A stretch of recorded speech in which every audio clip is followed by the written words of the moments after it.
It's been a long year of reckoning and change for so many businesses around the questions of diversity, equity and inclusion. 2020 brought so many unjust social events, and of course at the epicenter was the terrible murder of George Floyd.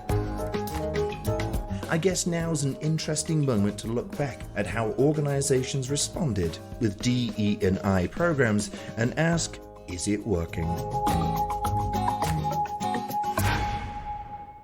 So Brent and Heidi, welcome. Thank you. So obviously what happened to George Floyd was horrendous. How is that translated into business and into organizations that you are working with? Well, it was fairly interesting at the time if I think about the first 24 hours right afterwards, particularly here in New York. And in the arts sector, you had all arts clients going black. You had across multiple sectors, social media going black to show solidarity with the Black Lives Matter movement.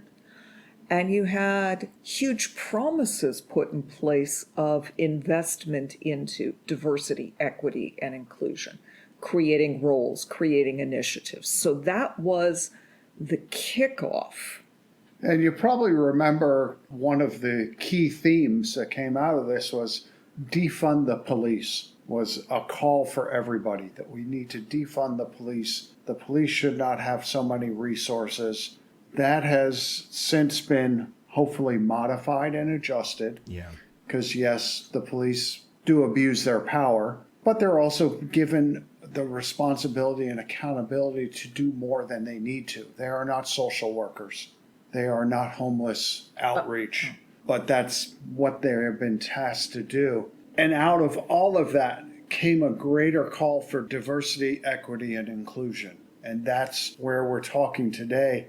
Has that call and that response given us anything at this point? Or is there still too much work to do? And I think one of the interesting statistics I read recently was that $8 billion, billion, has been spent in the last year on diversity, equity, and inclusion. Wow. And if you're looking at this in a really commercial model, so we spent $8 billion. What did we buy with it? I think I might be very New York and say bupkas. I think we would have been better giving out Halloween bags with a couple bucks in them than what I've seen as a payoff for $8 billion in investment. Well, how does that 8 billion manifest itself in business resources? What is that 8 billion bought? I think what we've seen primarily is, as with many things, organizations assume that training is going to change behavior. Right. So they created diversity and equity and inclusion and bias training and a lot of different training modalities to solve a problem that is a culture problem. It is a behavior problem, and training does not solve those problems alone. It is part of what you need to do, but it is not the answer. And it plays kind of interestingly into our biased, but I think data-founded belief that training can't change something if the ecosystem you're in doesn't allow you to improve things.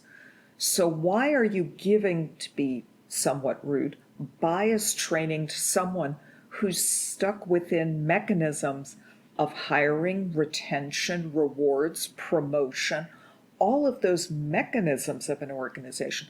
None of those have been shifted. Instead, all you've said is the people within the system who have no authority over that system, they've said, you're bad.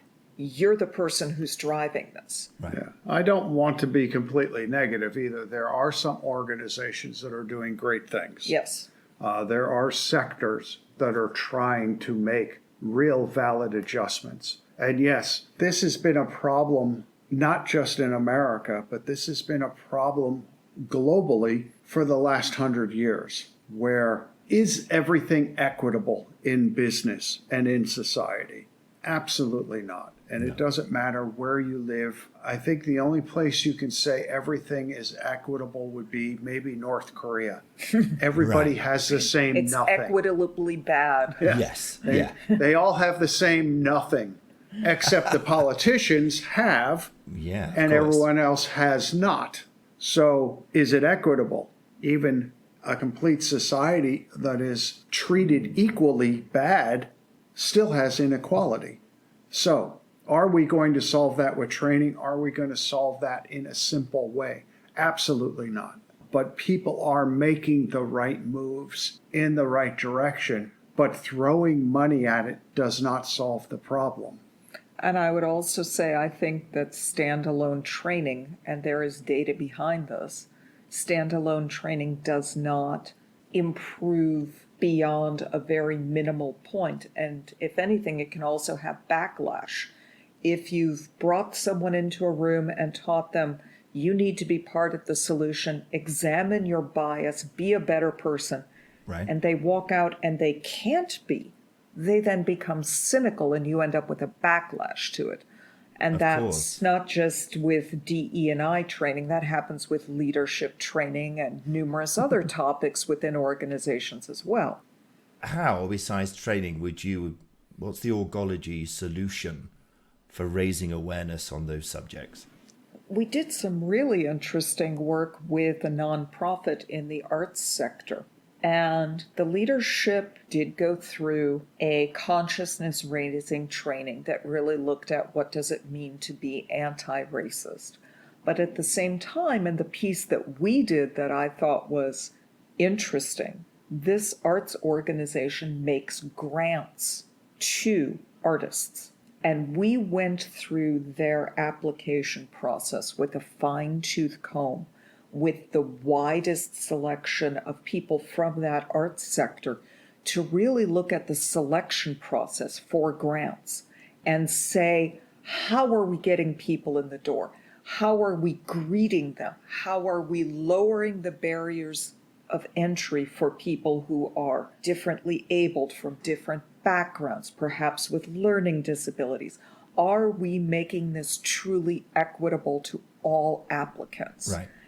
And I think that type of solution is transferable to almost any organization, is taking a real clear look, and this is whether it's your promotion process or your intake or your recruiting process, and being brutally honest, how are we lowering the barriers so that everyone has a fair shot? Yeah.